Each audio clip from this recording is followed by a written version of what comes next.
Hej Kim, og velkommen til den her video. I dag så skal vi lave et bevis på topfunktionsformlen. Ja. Først så skriver vi formlen for en andengrads polynomial.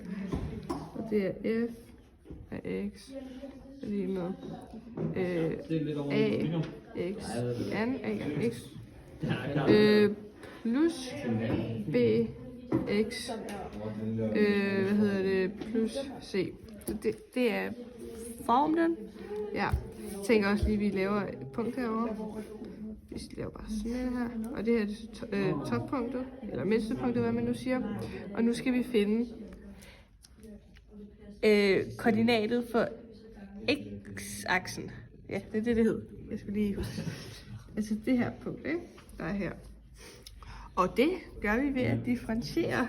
Så vi differentierer den her ligning, men husk at det skal være lige 0, fordi ellers så vil der ikke være et punkt. Det er det samme med, at det er et andet grad. Så det skal være lige 0.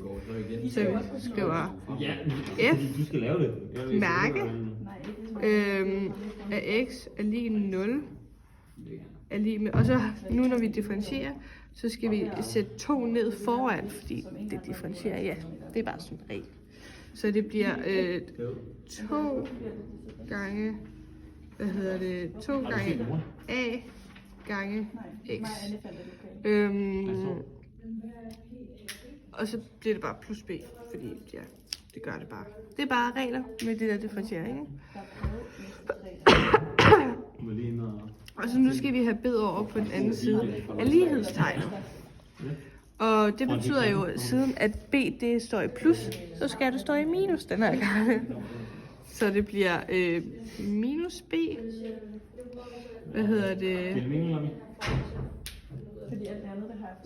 Er lige med 2a og 2a gange x. Sådan her. Og så vil vi jo gerne have fjernet så meget lort som muligt. Så vi dividerer bare 2a på begge sider. Så det bliver 2a og 2a. Så vi kan lige slette de her 2. Men det betyder, at vi kun har minus b over 2a tilbage. Og hvad er dette? Dette er vores x-punkt. X-toppunkt. Det skriver vi lige. Det er lige med x. Smukt. Nu skal vi finde y-punktet. Altså det, der er her. Og det gør vi ved at bruge den her linje, der er i formel igen. Men så bytter vi x'erne ud med det her. Ja, så det gør vi lige. Så det bliver f x top, og top skriver vi bare sådan her, er lige med a gange minus b divideret 2a, og så husk at tage i anden med, og så plus b minus b 2a plus c. Ja. Så nu har vi den her. Okay, nu er det rart. Og nu skal vi have opløst de her parenteser. Og det gør vi ved at gange. For eksempel på den her, så ganger vi a ind i parentesen. Så det bliver lige med a, b og a i anden. Sådan her. Og så 4a i anden. Og så vi skriver bare lige det sidste, og det gør vi også. Vi gør det samme herover. Men så fordi det er minus, så bliver det bare et normalt b. Og det ganger ind i b'et, så det er b i anden. Så det er b i anden. 2a. Så plus c, ikke? Men vi vil gerne have fjernet noget herover, så derfor vil vi gerne have fjernet a'erne. Så derfor så streger vi total ud og a'et ud. Fordi det der total, det står jo for 2 A'er, hvis man, altså ja, det står for 2 A'er, hvis man for eksempel ganger A gange A, så bliver det jo A igen, ikke? Så det står for 2 A'er.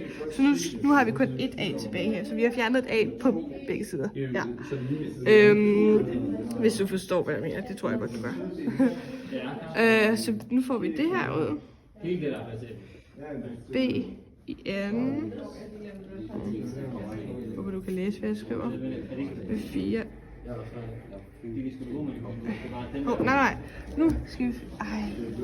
Ja, vi skal lige finde... Det glemte jeg lige at sige, men vi skal finde en fællesnævner, og det er 2. Fordi 2 går både op i 2 og 4. Så det er 2. Så vi skriver 4A. Minus... med minus 2A. Det er hvad det bliver. Og så fordi vi skulle finde den der, fællesnævner som er 2, men ja, så, så vil vi gerne have 4A, men fordi så vi skriver bare 4A under dem alle sammen. Så det bliver B i anden. Fordi at 4A alligevel står under her, så skriver vi bare B i anden, og så lader vi den lige ligge. Minus, skal vi lige se, B i anden. Og grunden til, at det bliver 2B i anden, det er fordi, vi har ganget det her op, ikke? Så det bliver 2B i anden. Så plus 4A C. Og det er jo, ja igen, vi har, ganget. Nej, så skal vi lige skrive det 4 A, fordi vi har ganget 4A op på C, så det bliver 4AC. Og så får vi det her ud. Vi får et, B i anden, minus 4AC divideret med 4A. Det får vi ud. Men hvis vi... nej, det er plus. Sådan her. Men hvis vi gør sådan her, der var et parentes omkring det, så kan vi få det her om til et minus. Så vi sletter lige plusset, og så skriver vi minus i stedet for. Og hvis du kigger på det her, så står der lige pludselig, det her, det er formlen for diskriminanten, hedder det. Diskriminanten, det er formlen for D. Så det er lige med minus D, divideret med 4A. Så det her, det er altså vores Y-top. Det er det her punkt her. Vi skriver lige Y-top. Og det betyder altså, at vi kan skrive vores koordinat, eller vores koordinatsæt her. Så jeg tror, det var mig, ikke? Nu er også vektorer. Er lige med... De har brugt den der anden formel, som står i en bog. Det var muligt at bruge den. Den giver ikke det der. Minus B 2A. Ja, 2A. Vi skriver bare 2A, men ja, det er 2 gange A, ikke? Og så med den her, så er det minus D 4A. Sådan her. Så det her, det er faktisk vores koordinatsæt, og det betyder altså, at det her bevis, det er færdigt.